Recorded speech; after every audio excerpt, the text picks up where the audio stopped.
Sa ngayon nga po ay nagpapatuloy ang investigasyon sa pananambang sa grupo nitong si Fajardo at dito nga sa lugar kung saan nakapwesto ang Quick Response Team ay dito mismo ang crime scene kung saan apat na suspect ang patuloy na pinaghahanap ng mga otoridad. Sa ngayon ay hindi pa malinaw kung ano ang mismong motibo, pangunahing motibo dito sa pananambang, bagamat maraming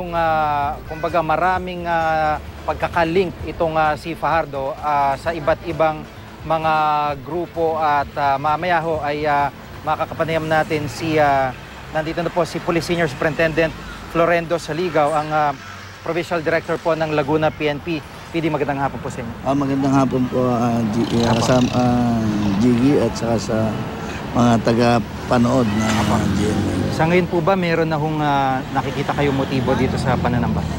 Sa ngayon, meron kaming 3 anggulo na pinag-aaralan at meron din akong binuo na special investigation sa task force at may mga sinusundan na rin grupo.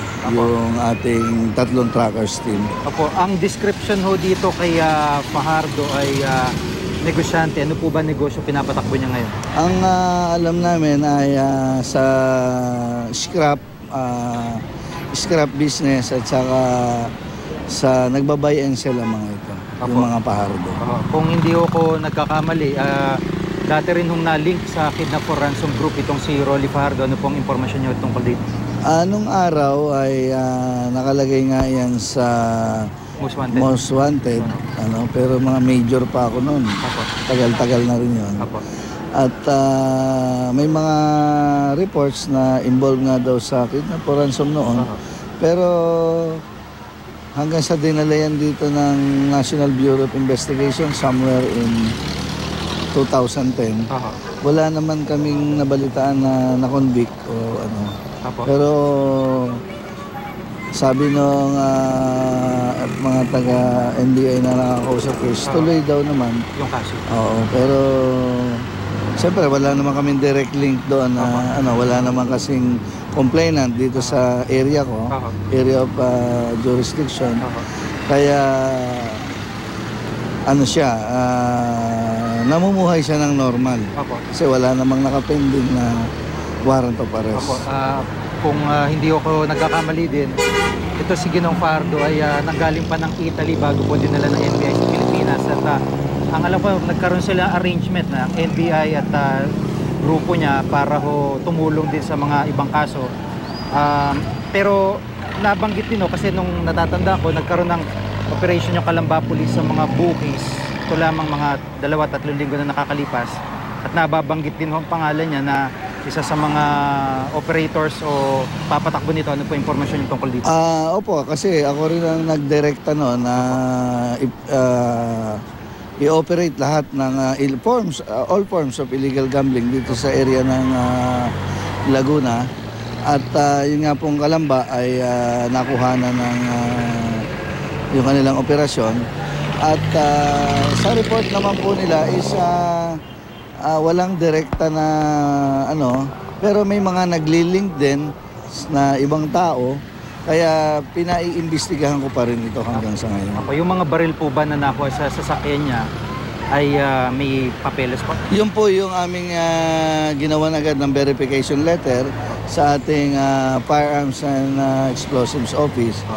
At pati na po yung na-recover natin na firearms, yung mahaba, Armalite at saka yung Glock, ay atin pong pinagawa na rin ng communication papunta sa Firearms and Explosives sa Camp Crame. So sa background ho na alam na natin ngayon kay Fajardo at sa mga linkages niya, yung mga kung saan lumulutan po yung pangalan niya, ano po yung 3 motibo na nakikita po ninyo?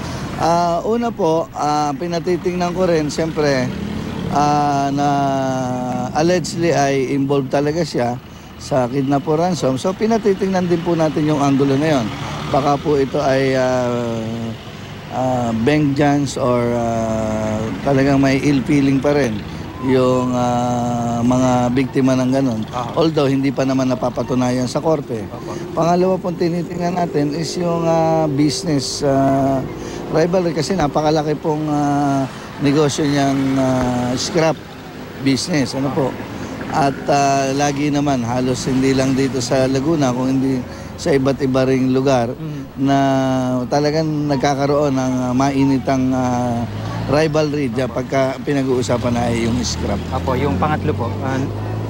Pangatlo po na tinitingnan naming anggulo ay ito nga po ay dahil sa may mga linkages na ibinibintang sa mga krimen pero wala naman pong direktang nagre-report sa amin ay sinisilip na rin po namin ito at patuloy naming iniimbestigahan. Apo, yung pong panghuli na lang po, ano, yung pong mga suspect na nanambang mukhang professional po sa tingin.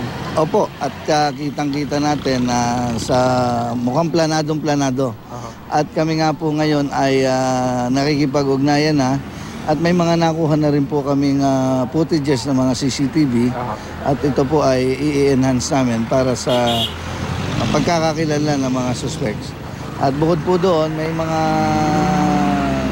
grupo na rin po ng gun for hires kami na sinisilip at sinusubaybayan upang makita rin namin kung talagang sino ang may involvement. Apo. Sir, panghuli na lang, pahabol lang po.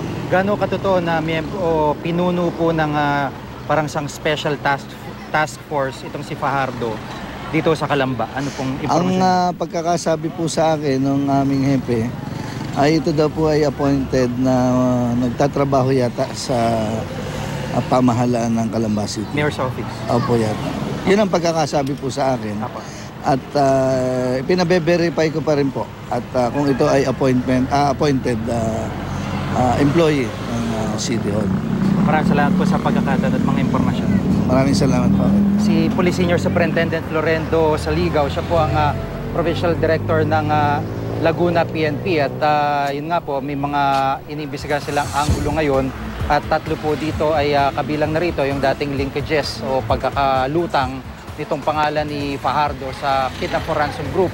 Pangalawa, yung pong kanyang negosyo sa scrap at pangatlo ho, ay yung iba pang mga sinasabing kinasasangkutan nitong si Fajardo.